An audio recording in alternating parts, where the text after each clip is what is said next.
y le damos la palabra a los ponentes. El maestro Antonio Ponce será el primero que abre en esta mesa, la mesa 1,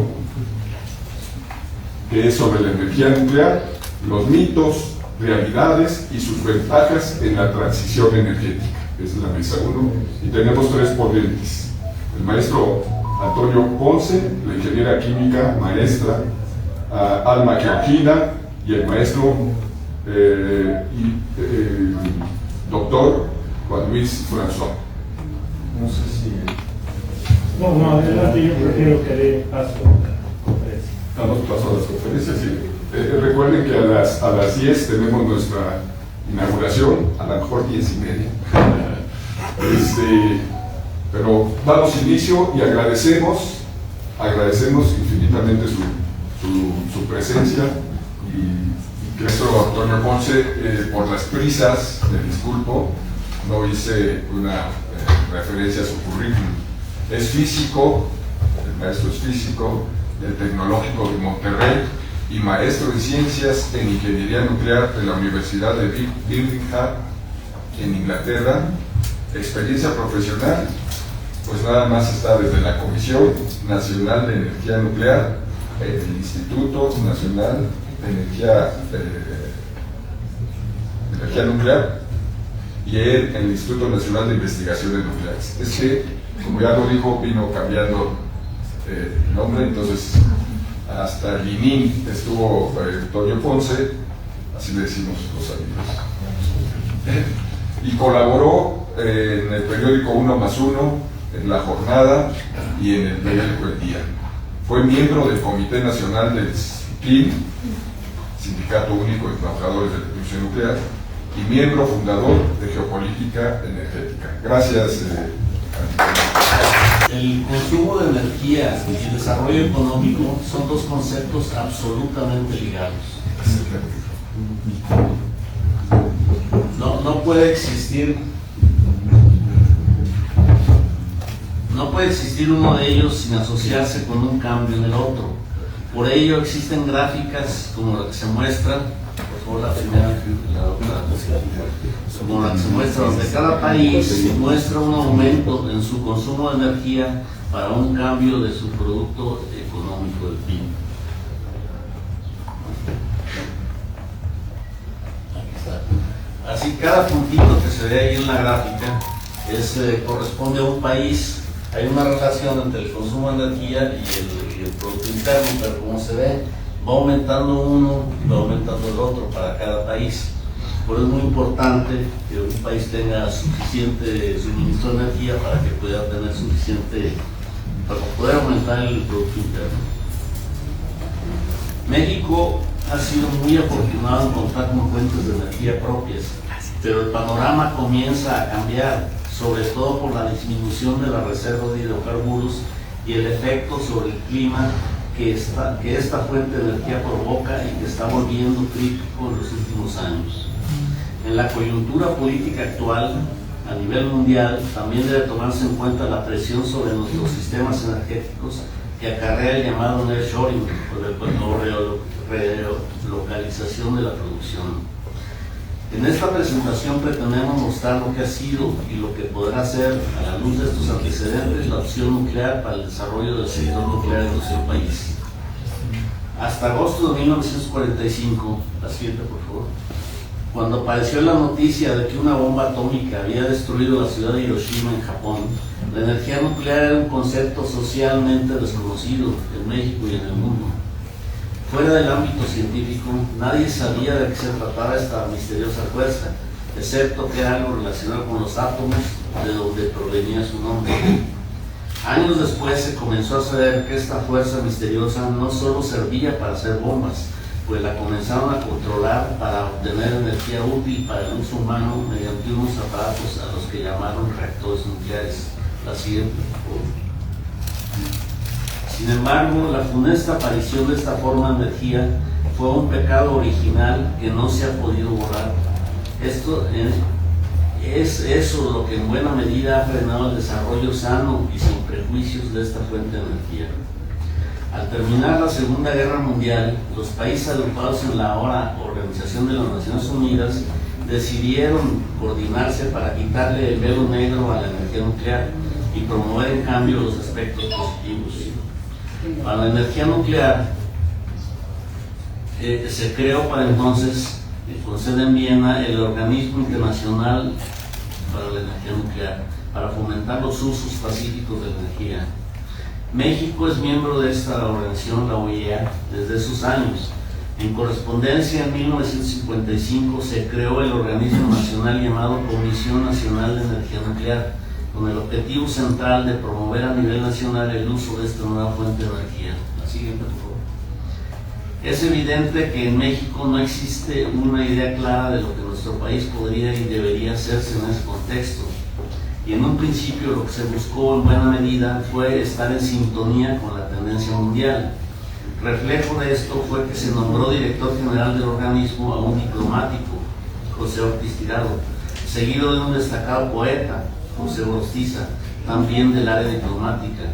Seguramente se consideraba que la relación con la ONU sería la principal función de este nuevo organismo. Las tareas del desarrollo nuclear estaban en segundo término. A la Comisión Nacional de Energía Nuclear se le vio como un organismo relacionado con la ciencia abstracta, sobre todo con la física. Al organismo se comenzaron a incorporar se comenzaron a incorporar científicos destacados de la UNAM, como los doctores Carlos Grecia y Alberto Barajas, pero no se pensó en un desarrollo tecnológico para lograr un dominio de las futuras plantas nucleoeléctricas. Comenzaron a ingresar algunos profesionistas interesados en la energía nuclear. A partir de las 12 de la mañana, pero como hemos hecho varios eventos como este, no inician más tarde. Yo creo que esperaremos. Gracias. Comenzaron a ingresar algunos profesionales interesados en la energía nuclear y con ellos se crean programas que tenían relaciones con la energía nuclear o con las aplicaciones de la energía nuclear en la medicina, en la agricultura y en la industria, pero sin una línea que dijese hacia dónde íbamos ni qué metas concretas buscábamos. La siguiente, por favor. En esos años se decidió comprar un reactor nuclear de investigación. Ese reactor se compró en los Estados Unidos, como se compra un juguete de cómprese y ármese. Este reactor se instaló en el centro nuclear cerca del pueblo de Salazar, Estado de México. Ya con un reactor de investigación se crearon dos programas relacionados con la generación de energía. El programa de reactores, que estaba relacionado con el uso del recién adquirido reactor Trigamark, pero las investigaciones estaban relacionadas con la física y eran ajenas a los reactores de potencia que generan electricidad. La que sigue. El segundo, el de combustibles nucleares, que comenzó a estudiar la metalurgia del uranio y el encapsulamiento de pastillas de uranio. Esto era lo más cercano a la generación de potencia que tenía aquel organismo. Los investigadores alrededor del reactor de Salazar tenían más relación con la física que con la industria nuclear. En 1965 se formó el Sindicato de Trabajadores Nucleares.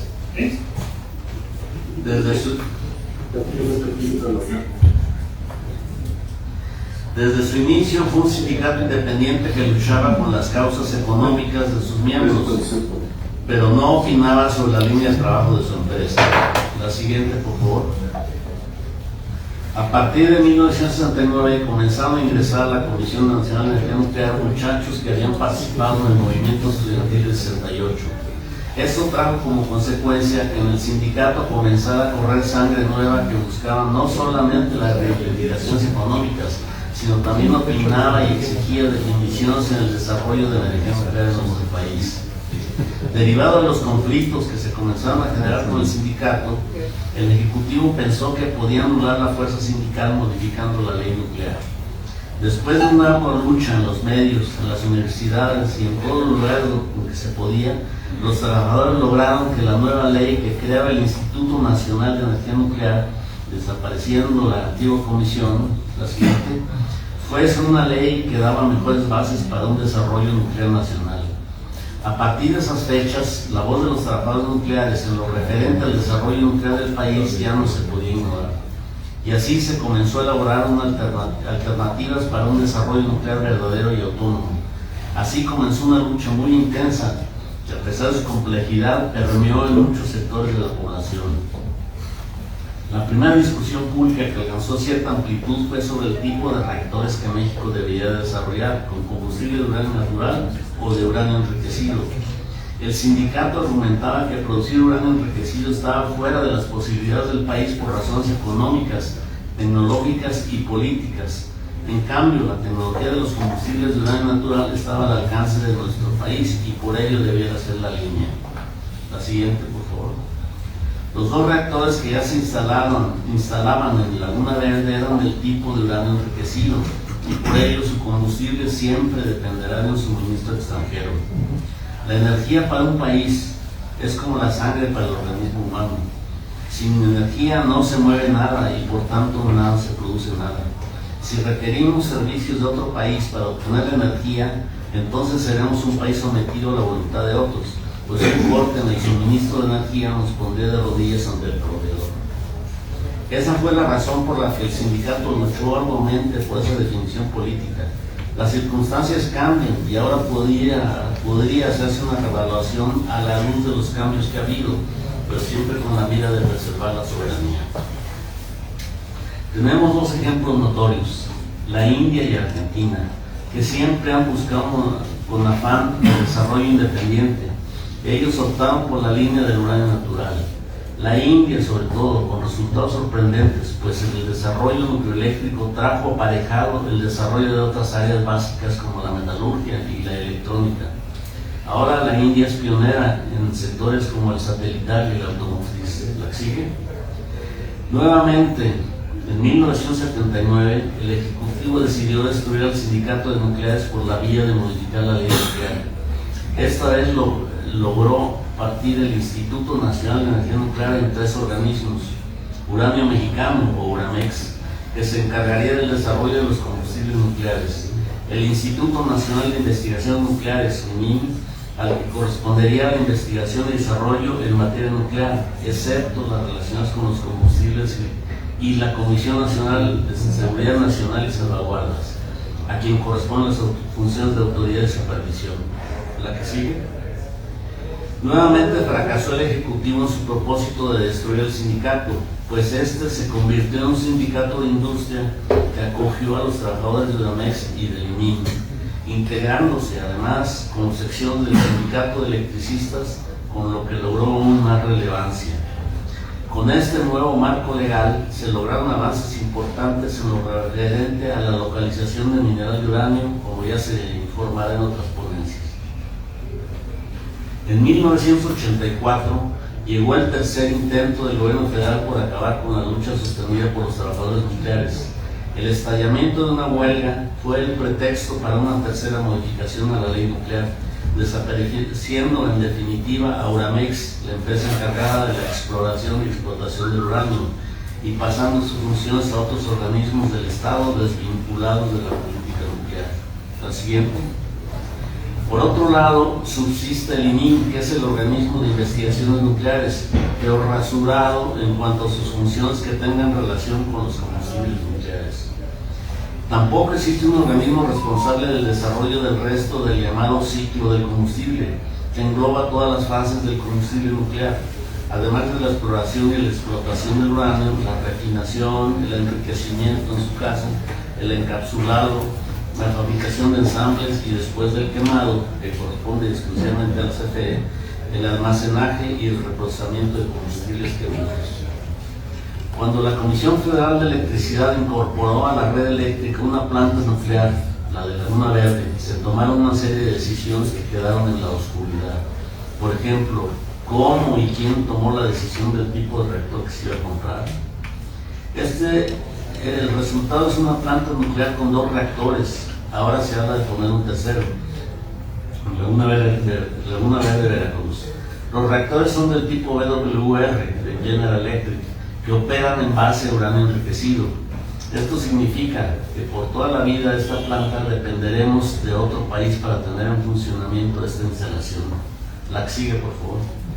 Por otra parte, debemos mencionar que estos reactores se compraban bajo la modalidad de llave en mano, lo que significa que fueron diseñados y hechos en el extranjero, y aquí solamente se armaron, con una participación tecnológica nacional casi cero.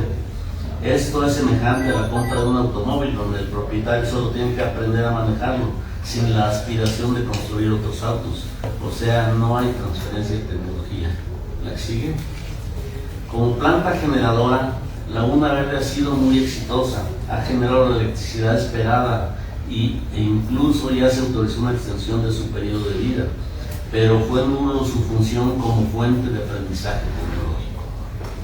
Entre los planteamientos que hicieron los trabajadores nucleares para eventualmente desarrollar una industria nuclear nacional estaba centralmente la creación del Centro de Ingeniería de Reactores, el CIR. La idea era aglutinar en ese centro un buen número de científicos, de ingenieros y de técnicos en las diversas ramas requeridas para crear una capacidad tecnológica nacional en el ramo nuclear. A largo plazo, ese sería el núcleo que nos llevaría a diseñar, construir y operar los reactores generadores de electricidad y que serían además alimentados con combustible nacional. ¿La que sigue? La experiencia de los hindúes y argentinos indicaba que para lograr un desarrollo de tecnología en plantas nucleares había que comenzar diseñando y construyendo reactores pequeños pero totalmente nacionales. Así se elaboró un plan que consistía primero en diseñar y construir un pequeño reactor que llamábamos reactor de cero potencia, donde se sostendría una reacción nuclear en cadena, pero con una producción de energía prácticamente nula. Después de ello vendría un reactor de baja potencia, donde ya se abordarían problemas técnicos más serios, como los relacionados con la transferencia de calor. Las autoridades nucleares no veían con malos ojos los planteamientos del sindicato, excepto que ellas hablaban de un centro de investigación de reactores y no de ingeniería, como planteaban los trabajadores. La diferencia era de enfoque y era muy importante, pues seguían pensando en la investigación científica y no en el desarrollo tecnológico. Después de un fallido intento de crear el CIR, el Centro de Ingeniería de Reactores en Michoacán, finalmente se inició en Hermosillo, Sonora. Desgraciadamente, cuando se aprobó la actual ley nuclear, se canceló también este importante proyecto. En otras ponencias de este foro escucharemos la forma en que se avanzó en la localización de yacimientos de uranio durante todos estos años y lo poco que se ha avanzado a partir de la ley nuclear en esos años con la actual estructura. La última, por favor, conclusión. Si estamos de acuerdo en lo que el manejo soberano del sector energético está íntimamente relacionado con la independencia y soberanía del país, podemos concluir: 1. Está en manos de la legislatura entrante la recomposición, al menos parcialmente, de la legislación nuclear vigente, asignando al único organismo nuclear existente las funciones y tareas relativas al ciclo de combustible nuclear. 2. Iniciar un proceso bien fundamentado para que por primera vez nuestro país cuente con un marco general de desarrollo energético que contemple, desde una perspectiva nacionalista, la evolución del sector, incluyendo aspectos sociales, económicos y ambientales. Ese sería también el marco para un programa de desarrollo eléctrico. Y 3, a partir de ese programa de desarrollo eléctrico se podrá elaborar los subprogramas de desarrollo nuclear y de las demás fuentes de energía para satisfacer la demanda. Muchas gracias.